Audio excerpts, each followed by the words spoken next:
Si mes larmes ruissellent et que mon pas chancelle,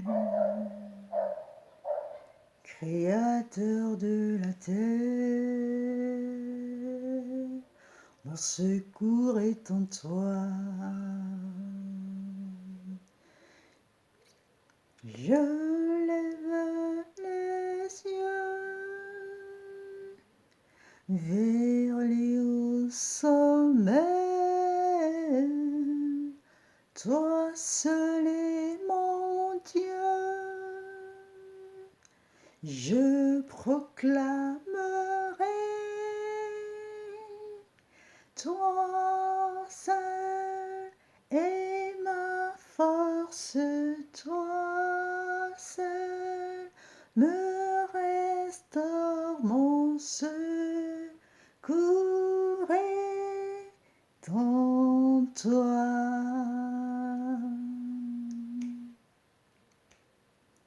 Toujours tu me portes, jamais tu ne dors, mon secours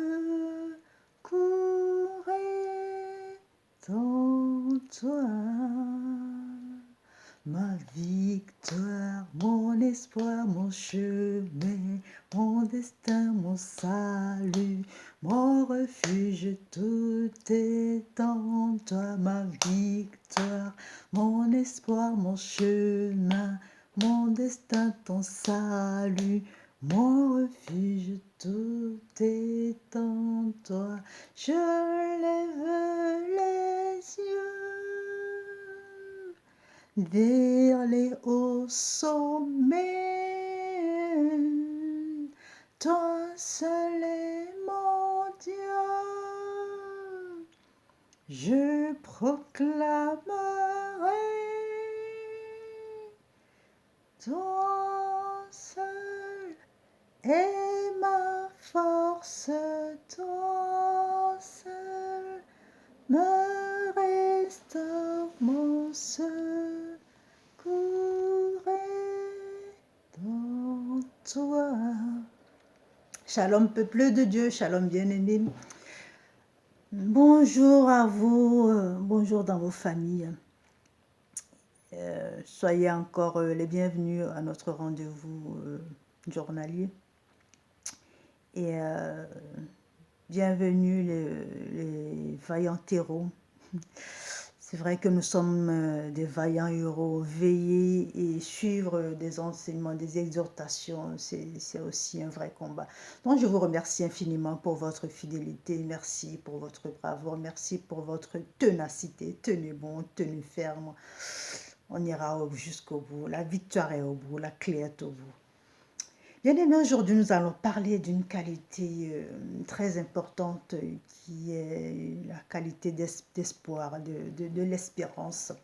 C'est une qualité que non seulement un vaillant héros doit avoir, mais que tout homme, que tout être humain doit avoir. C'est vraiment très important pour la survie de l'espèce humaine.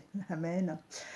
L'espérance c'est quoi? L'espérance, c'est la disposition de l'âme qui porte à considérer dans l'avenir un bien important et qu'il désire, un bien important qu'il désire bien sûr, et qu'il croit pouvoir se réaliser. Cela veut dire, quand on espère quelque chose, on a la ferme conviction que cette chose va se réaliser dans le temps, dans l'espace, voilà. Il n'y a pas de limite, il n'y a pas de date limite. Ça ne veut pas dire que j'espère avoir ce stylo et je sais que demain je l'aurai. Non, on peut espérer quelque chose toute sa vie. Donc, c'est dans un temps illimité, dans l'espace et dans le temps, mais on croit ferme, avec conviction que cette chose va se réaliser. Aujourd'hui, nous allons parler d'une héroïne qui est aussi dans la Bible, qui a beaucoup impacté aussi. Cette héroïne s'appelle Anne, nous verrons ça dans Samuel. Anne, c'est la mère de Samuel. Anne, c'est cette femme stérile qui avait du mal à avoir un enfant et qui a supplié Dieu, qui a demandé un enfant à Dieu. Nous allons voir un petit peu l'attitude de Anne, tout ce qu'il y a autour. En fait, Anne, elle avait quoi? Elle avait 5 ennemis à combattre. Amen. Elle avait 5 ennemis à combattre. Elle n'avait pas juste un seul Goliath. Elle avait 5 Goliaths. Il y avait un peu de tout. Mais Anne, elle a tenu ferme. Elle est allée jusqu'au bout de sa croyance. Anne, elle a supplié l'Éternel. Vous savez, l'espérance, c'est pas que en l'autre, c'est avoir de l'espérance en soi. Il faut espérer en soi-même et puis il faut espérer en Dieu parce que c'est Dieu qui donne, qui donne cette victoire que nous espérons. Donc, il faut espérer en lui.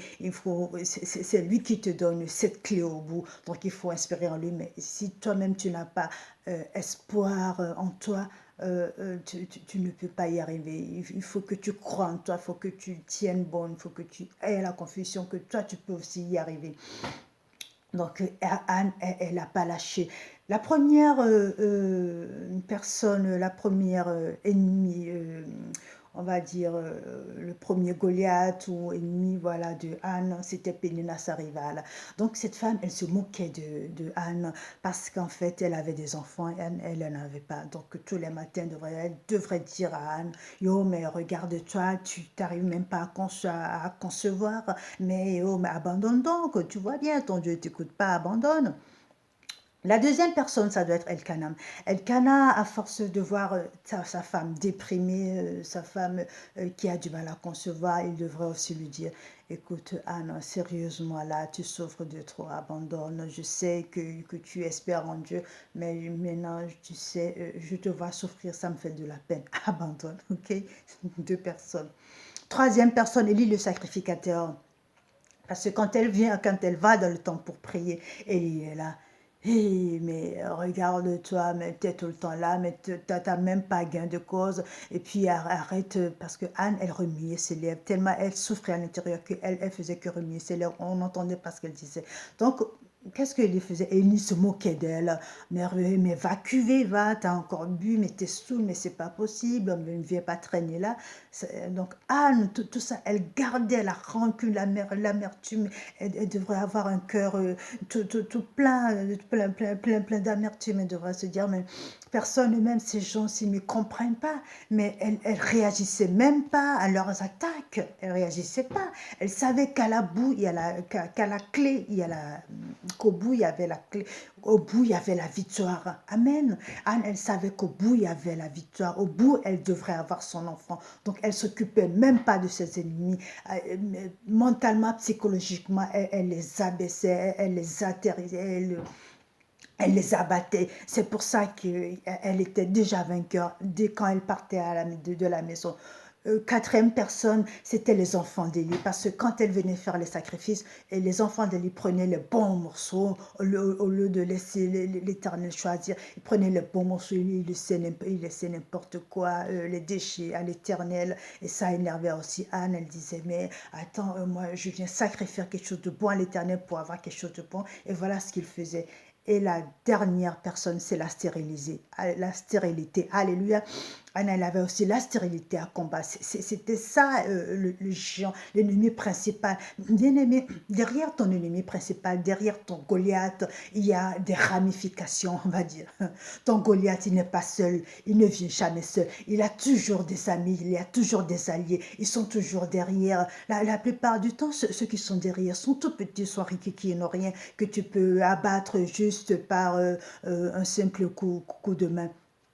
Mais le frère, le Goliath, le géant, il est là, il ne bouge pas. Il ne bouge pas. Et c'est à cause de ça que nous devrons avoir l'espoir. Parce que quand nous voyons les tout petits qui tombent, on se dit super. Mais on sent quand même, on voit que tout ne va pas bien, tout ne va pas bien, que la vie n'est pas rose, que tout ne roule pas comme on le croit. C'est parce que le géant, il est encore là, le géant, il n'est pas déraciné. Bien aimé, pour déraciner ce géant, je t'en supplie, il faut que tu aies de l'espoir. Il faut que tu aies de l'espoir. Anne, elle a gardé l'espoir jusqu'au bout. Elle avait son enfant. Alléluia. Donc, elle avait Pénina, sa rivale à combattre. Elle avait son mari Elkana à combattre. Elle avait le sacrificateur Élie à combattre. Elle avait les enfants d'Élie à combattre. Elle avait la sérénité qui était l'ennemi principal, le grand géant. Mais Anne, elle a tenu ferme. Elle ne s'est pas laissée avoir, elle ne s'est pas laissée abaisser par n'importe quel ennemi. Elle n'a pas abandonné. Bien-aimé, je vais tout de suite prendre le verset de Job 11, verset 18. Job 11, verset 18. Qu'est-ce que ça nous dit? Tu seras plein de confiance car il aura de l'espoir. Tu regarderas autour de toi et tu te coucheras en sécurité. Alléluia. C'est l'Éternel ton Dieu qui dit ça. Tu regarderas autour de toi, tu te coucheras en sécurité. Bien-aimé, dans le temple, Anne était en sécurité. Elle y allait tout le temps. Elle savait, même s'il se moquait de lui, elle savait que son Dieu était là. Elle savait que son Dieu avait remporté la victoire. Et la victoire, elle était là. C'était Samuel, sa victoire, bien-aimé. Et la preuve, Anne, elle n'a pas eu que Samuel. Elle a eu tout plein d'enfants parce que Anne, elle a tenu bon, elle a tenu ferme, elle a eu l'espoir, elle a eu de l'espérance. Bien-aimé, Romains 12, verset 12 me dit, soyez joyeux à cause de notre espérance, soyez patients dans la détresse, puis priez avec fidélité. Alléluia. Soyez joyeux à cause de notre espérance, soyez patients dans la détresse, priez avec fidélité. Quand on prie avec fidélité, bien-aimé, quand on prie avec assurance, la clé est là, l'espérance est là. Alléluia, n'abandonnons jamais, bien-aimés, n'abandonnons jamais pas. Même si le géant est là, il ne bouge pas, même si nous voyons les petits qui tombent et le géant qui est là, qui nous fait encore souffrir, qui nous fait pleurer, tenons ferme, gardons de l'espoir, parce que la victoire est au bout. Dieu remporte notre victoire. Anne, elle a eu la victoire au bout. Anne, elle a eu Samuel. Regardez à Anne, 5 ennemis elle avait. Bien-aimé, prenons le psaume 27, verset 14. Espère en l'Éternel, fortifie-toi et que ton cœur s'affermisse. Espère en l'Éternel. Alléluia. Espère en l'Éternel. Fortifie-toi et que ton cœur s'affermisse. Espère en l'Éternel. Si Anne n'avait pas le cœur affermi, elle n'espérait pas. Elle ne pouvait pas rester jusqu'au bout. Si Anne, elle n'avait pas le cœur, elle n'était pas fortifiée dans l'Éternel, si elle n'était pas dans le temple, parce que dans le temple, qu'est-ce qui se passait? Il y avait la puissance divine, il y avait le Saint-Esprit qui était là, qui l'accompagnait dans sa souffrance, qui la consolait, qui la fortifiait, qui l'affermissait. Et c'est pour ça qu'elle a tenu bon, c'est pour ça qu'elle a tenu ferme. Bien-aimé, dans les moments de combat, ne t'éloigne jamais de ton Dieu, ne t'éloigne jamais de ton Dieu. Il est là, il te fortifie, il te raffermit, il te donne de l'espérance, il te garantit la clé à la fin, bien-aimé. Ne t'éloigne jamais de ton Dieu. C'est lui qui te rend fort, c'est lui qui t'envoie son Esprit Saint, qui t'illumine, qui t'éclaire, qui te donne des solutions et qui t'abat ton géant et qui l'arrache ce géant. Merci, bien-aimé, de m'écouter. Et surtout, merci de mettre en pratique. Aujourd'hui, tu vas garder le verset de Psaume 27 en tête, que tu relis, que tu médites dans les moments difficiles. Médite-le. Espère en l'Éternel, fortifie-toi et que ton cœur s'affermisse. Espère en l'Éternel. Garde ça en tête. Ferme les yeux, nous allons prier. Père éternel, tout-puissant, Dieu de gloire, Dieu de bonté, Dieu de toute magnificence, Dieu de l'impossible. Alléluia. Je te remercie infiniment encore pour ce partage. Merci pour ta présence. Merci pour ce message que tu nous as mis à cœur. Merci pour nos bien-aimés qui regardent cette vidéo. Bénis-les puissamment, Père. En ce moment même, je te demande d'abattre nos géants. Oh oui, Père, nous n'avons pas qu'un seul ennemi. Nous en avons plusieurs. Nous avons des géants. Mais nous savons qu'avec toi, la victoire est au bout. Père, nous savons que autour du grand, du puissant géant, de Goliath, les Goliaths de notre famille, les Goliaths de nos vies, il y a des tout petits, il y a des tout petits autour. Père, nous sommes conscients que les tout petits, nous pouvons les avoir. Mais le grand, nous avons besoin de toi. Nous avons besoin de toi pour abattre les Goliaths de nos familles. C'est pour ça, Père, fortifie-nous, affermis nos cœurs. Et donne-nous cette espérance, qu'on puisse espérer jusqu'au bout, qu'on puisse patienter jusqu'au bout, même si ça dure, même si ça traîne, Père, ne nous laisse pas, ne nous abandonne pas, ne permets pas que nous abandonnons, ne permets pas que nous retournons nos talons, mais aide-nous à garder nos visages retournés vers toi. Aide-nous à garder notre espoir en toi, parce qu'il n'y a que toi seul qui puisse nous sauver. Père, affermis-nous, rends-nous forts et aide-nous à combattre le bon combat de la foi. Gloire, louange, honneur à toi. Sois béni, mon Dieu, mon roi. Amen. Bien-aimé, reste béni et garde le sourire. Amen.